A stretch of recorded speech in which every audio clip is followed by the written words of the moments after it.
Hi there, it's Jack, the Deputy Editor of Forestry Journal, and I'm joined by my colleague John. We're in Estonia, believe it or not. John, how's it going? Yeah, I'm having a great time. I'm loving it here in the Estonian forest. How are you? Yes, I mean, amazing. You can't really complain, can you, at all? And I can't complain because we're here for a special event. Why don't we tell people what that is? Yeah, we've come all the way to Estonia to see the launch of the LF8 forwarder from Farma, which is well known for producing trailers and cranes, but this is a new venture for the brand, producing an 8-ton forwarder. We've been hearing all about. We've just seen it. And we're going to be finding out a bit more about it, but we've been told already a little bit about the story behind it and why they've chosen to do it, haven't we? Yeah, I mean, it's a really interesting story. So obviously, for people who might not know, Forest was founded by Leaf Forest, whose daughter now runs the company, Ulrika. And just over a decade ago, he identified a gap in the market wherein you can get mini forwarders, you can get 5-ton forwarders, 5.5-ton forwarders, you can get your much larger beasts as well if you want. 20-ton forwarders, Ponce, etc., etc., etc. But there aren't many 8.5, there aren't many in that kind of bracket. Obviously we've had Gremo in the past, which eventually fell into the Ecolog bracket, but you're not going to get them anymore. Saw a gap in the market. Yes, so he saw a gap in the market from there, and I think it's a gap which, potentially can be exploited. It can potentially offer something which no one else is offering at the moment, or certainly aren't offering it in that exact scale and size. So anyway, so he came up with this idea, I say about a decade ago, but unfortunately, for those that might not know, Leaf passed away. He passed away shortly after being diagnosed with cancer. And the plan, I don't think it's unfair to say the plan lay dormant for a wee while. It kind of just not kicked to the curb, but it just wasn't discussed for a while. A few years ago, picked up by a new design team, and this is the result. Almost completely top to bottom designed in-house. Designed and built by Farma themselves. Yeah, and I think going to generate a lot of interest. Certainly, we're really interested in it, and if you want to read all about it in an upcoming issue of Forestry Journal, you certainly can by getting it delivered direct to your house, and by going to forestryjournal.co.uk/subscribe. But what else? It's not just the Farma forwarder that's making headlines at the moment. One tree in particular that we've been making headlines is, of course, the Sycamore Gap tree, which we've covered so many different angles on recently, and you've seen in the mainstream press that's got a lot of attention, and just the outpouring of people's emotions that's really stirred up with the loss of it. Yeah, and I guess I would ask you, why do you think that is? Well, it's obviously an iconic tree, and trees are very emotive, and I think the loss of it, people would never expect to see just some sort of nonsensical destruction. A lot of other people saying, well, it's not the only veteran tree that we've lost recently. Certainly HS2 cost a lot of lost a lot of ancient trees through that project, and now part of that's gone. So it's opened up a lot of debate and discussion and caused a lot of emotion, I think. You can just need to see the comments on a recent YouTube video that we posted with footage from the crime scene at Hadrian's Wall to see how emotional people feel about it. No, and listen, obviously, it'd be a bit silly if we sat here and say we're not pro cutting trees down in the right place. I mean, look right around us right now. We're sitting on one that's been harvested by a ponce recently, but I think something like Sycamore Gap, when trees are grown for a reason, be it for harvesting, be for the timber, that's a different reason they're being grown for. When it's something like this, which is a tree that's kind of almost stood the test of time, it's an ancient tree, it means a bit more than that. It's not there for its timber, it's there for what it represents to the tree. I think that's an entirely different scenario and an entirely different matter, and that's why I think it. That's why I think for a lot of people it does it struck a chord with a lot of people. And that's people not just in forestry, as we saw, it was covered around the world. So and I know I've seen some people say that this tree has been lost. Obviously it's very upsetting for various people. Well, why don't they plant another one? Hell, they should plant an entire forest up on those hills, and that's a little bit trickier than it might sound, and I mean, we don't. That's not just us saying that. No. We've recently had the release of the latest forestry facts and figures, which are sort of revealing the state of the industry, the state of tree planting, the state of importing of timber into the country, and that's been a bit revealing, hasn't it, Jack? Yeah, so, I mean, in ways this is good news. So the real headline from there is, and I'll explain why in a second, but the real headline from this is that the UK has actually been overtaken as the second largest net importer of wood in the world. So, for many years it's been a badge of shame, really, to be honest, that, the UK in terms of the actual net importing, so maybe not necessarily total, but the net import, it's, bigger than Japan, bigger than Italy, bigger than Canada. Second, beaten only by China. Now, that's changed. Whoop, whoop, good news. We're now third because the USA has risen from 8th to 2nd. There's a few kind of complicated reasons for that, but long story short, we're now third behind China and USA. But it's still not good news. Volume levels did drop generally year on year. There was a few kind of categories where they rose, but generally the volume dropped.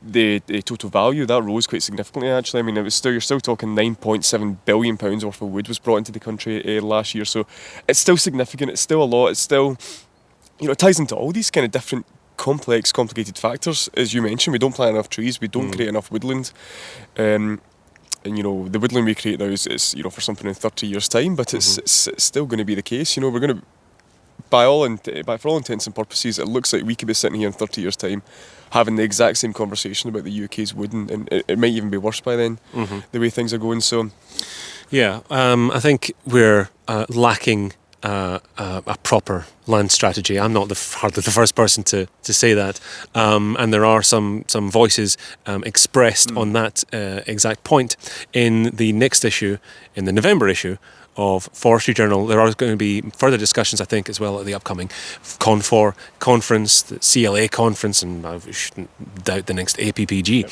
But that's all stuff that we're going to be hopefully covering in the next issue or two. But I do want to talk about, while we're here, for those who haven't seen it yet, the latest issue of Forestry Journal is out. And so it is...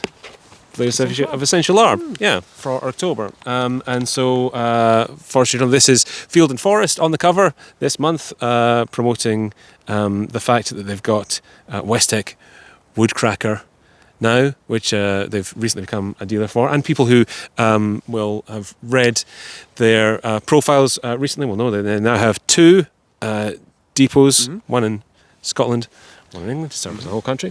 But what were we covering? Remind me, Jack, what were we covering in the Forestry Journal this month? So much. So I think one of the main things is we attended the Confor Woodland show last month. Yes. We spoke to various exhibitors there. Now, this was the first time the show had taken place since before COVID, 2019, I think. Yeah. So several years I had a new venue, at the Bath and West Showground. And yeah. Good opportunity to catch up with Confor and various people, and again talk about some of these issues, the country's forestry strategy, its timber strategy. Yeah. And to be honest, I think, we, for those who might have seen me, we put a video on our YouTube which kind of took wee snippets from these, but I think very much depends who you spoke to at the show. So, for instance, we spoke to Nick Adams from the FCA. He was very much, I don't think it's unfair to say he was quite down about things. He's a contractor, a planting contractor. He was quite down about things from the contractor's point of view in terms of the strategy. This is more specifically England, I would say, in Wales to an extent, but he was quite down on things.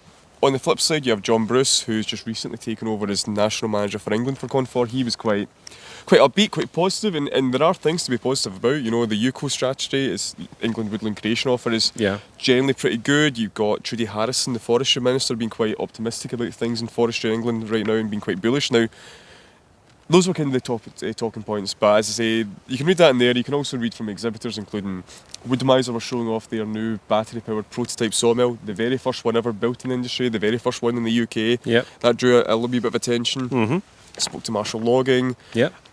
Lots of names you'll recognise in there, kind of showing off the latest products and the like, and talking about latest things, talking about manufacturers you'll recognise.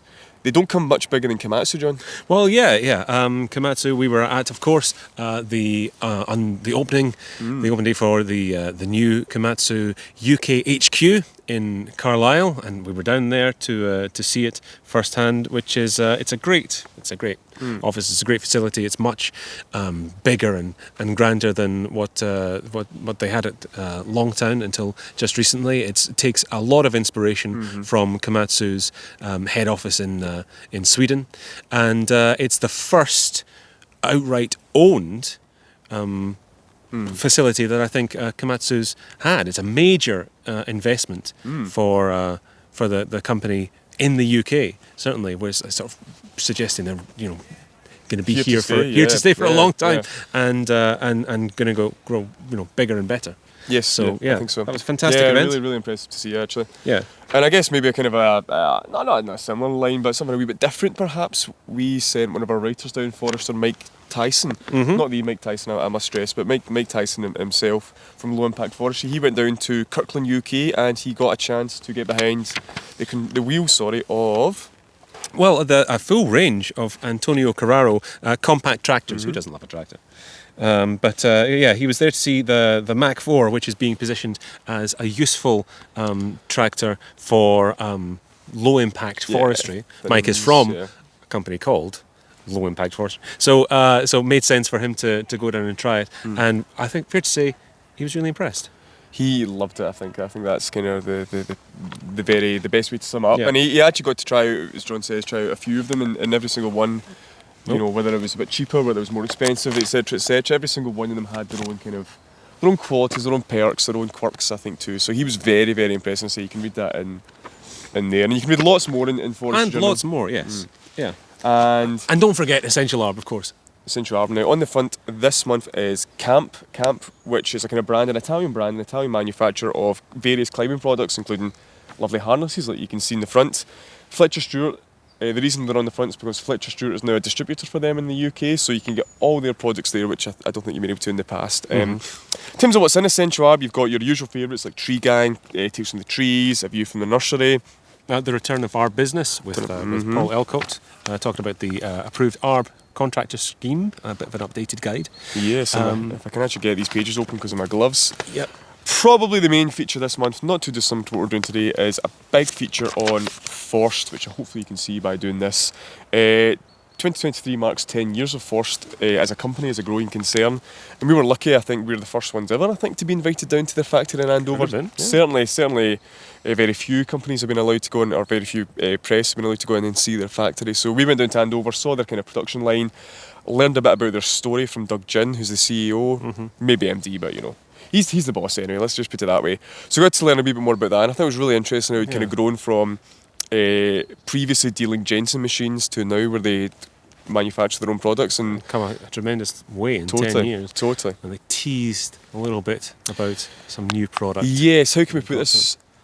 Forest will be at some point, they've not said when, they're keeping this quite close to the chest, but at some point they're going to be doing a new product that's not going to be a wood chipper necessarily. So you can take it as read, it's not going to be a wood chipper. What that's going to be, we can't say what it is. Could be a stump grinder, could be, we don't know. We shouldn't speculate, I suppose, but yeah, we'll find excited out. to find out. Yes, exactly. Yeah. And what else would you recommend people have a wee? I mean, obviously read it all, John, but what else would you recommend people check out this month? We have sort of an exploration of crime in rural crime specifically, but and how it impacts on arborists and small businesses in the tree care sector, with plenty of interviews and some fact and figures. We also have a focus on utility-ARB, asking, is it still the black sheep of the ARB world, or controversial, or is it a bit of an unsung hero, and for people who are curious about perhaps diversifying their own businesses, going into more utility, dealing with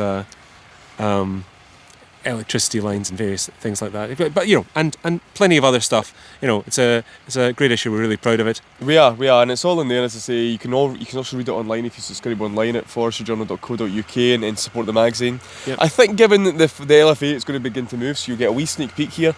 Probably a good time to wrap it up. Yep. We should get over and check it out and get back to the reason we're here. But Jack, always a pleasure. Yeah, you too, John.